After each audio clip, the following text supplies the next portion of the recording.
الرجیم بسم اللہ الرحمن الرحیم۔ دوستو، امید ہے کہ آپ سب خیریت سے ہوں گے۔ آج کی بات تھوڑا سا شہباز شریف کے کل کے بیان کے اوپر اور ان کے رکھے ہوئے چیلے عطا تارٹ کے اوپر بات کریں گے، جو کہ اس وقت پاکستان کے اندر 1997 کی 1 میں جو ہوا چلی تھی، اس طرح کی ہوا کو وہ تاؤ دے رہے ہیں اور حالات کچھ اس طرح بنا رہے ہیں، اپنے اوپر سے ملبہ اٹھا کے پھینکنے کے لیے پورے کے پورے ملک کو داؤ پہ لگا رہے ہیں۔ ان کے اوپر اس وقت تک جو انہوں نے دعوے کیے تھے، جو لوگوں کو لے کر لوگوں کو خوار کیا تھا، اسلام آباد سے کراچی گئے تھے، کراچی سے کچھ اسلام آباد آئے تھے کہ ہم اس مہنگائی کے خلاف مارچ کر رہے ہیں، نہ تو ان میں ابھی مولانا فضل الرحمان صاحب جو ان کے اس وقت کے صدر بنے ہوئے تھے اور انہوں نے ٹریننگ بھی شروع کر دی تھی، اپنے بندوں کو ساتھ لے کر آفس بنا کر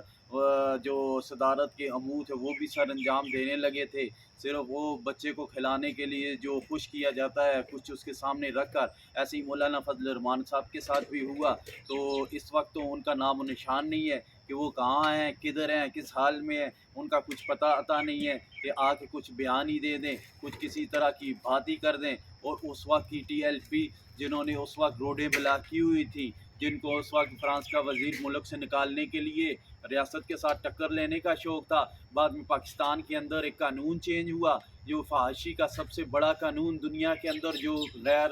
اسلامی طاقتیں تھیں وہ پاکستان کے اندر اس قانون کو نافذ کرنے کے لیے بہت زور لگا رہی تھی، بہت تک و دو میں لگی ہوئی تھی کہ کیسے بھی اس ملک کے اندر اس قانون کو نافذ کیا جائے، لیکن ان کو ایسا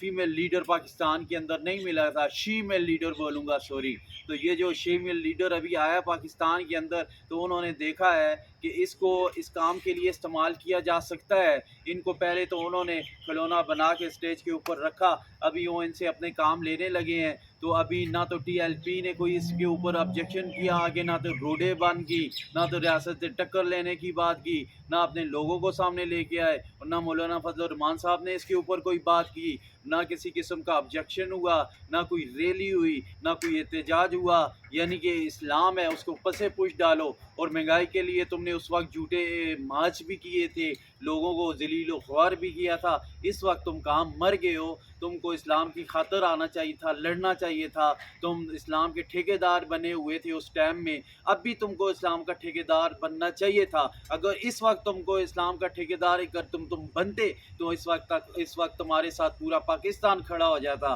تو تم لوگوں کو صرف اور صرف اپنی جیبوں کی، اپنی دنیا کی، اپنی خود سی بنگلہ نمبر 22 کی فکر میں لگے رہتے ہو، تم کو اسلام کی کوئی فکر نہیں ہے، تم دنیا کی فکر میں مگن ہو، تو اسی لیے تمہارے اوپر عالم حق سے ہٹ کے عالم سو کی طرف بندے کا ذہن جاتا ہے جب بھی تمہاری سوچ ذہنوں کے اندر آتی ہے۔ تو اس سے ہٹوں گا، اپنے اصل مقصد کی طرف آتا ہوں۔ تو جو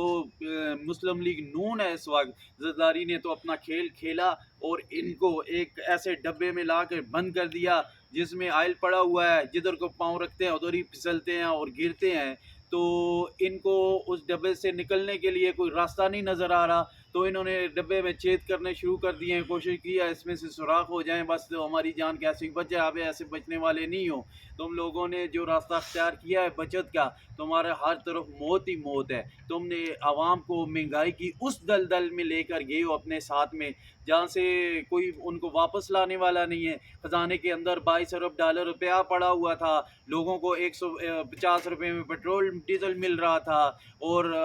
جو مہنگائی تھی اس کو بھی بولا جا رہا تھا کہ ملک کے اندر مہنگائی ہے، اس کا کوئی سدے باب کیا جائے، اس کی کچھ قیمتیں کم کی جائیں، عوام کو ریلیف دیا جائے، غریب عوام کو۔ تو تم لوگ اس کے اوپر مارچ کرتے تھے، اس وقت تم نے وہی 150 والا پیٹرول 220 225 230 میں لے کے چلے گئے ہو، اور وہ تم کو مہنگائی نظر نہیں آ رہی ہے، اور بے شرمو اتنا بھی نہیں بولتے ہو کہ ملک کے اندر مہنگائی ہے، اس مہنگائی کو کم کیا جائے، اس کے اوپر بھی بات نہیں کرتے ہو، اور آسان سی ایک بات کرتے ہو کہ یہ عمران خان نے اس کے کیے درے گا، اس کے 4 سالوں میں یہ کیا درا ہوا ہے اگر، تو تمہارے جو پچھلے 35 سے 40 سال گزرے ہیں اس میں کیا ہوا ہے مجھے یہ بتاؤ۔ اگر اس کے 4 سالوں میں یہ ہے، اس کے 4 سالوں میں خزانے کے اندر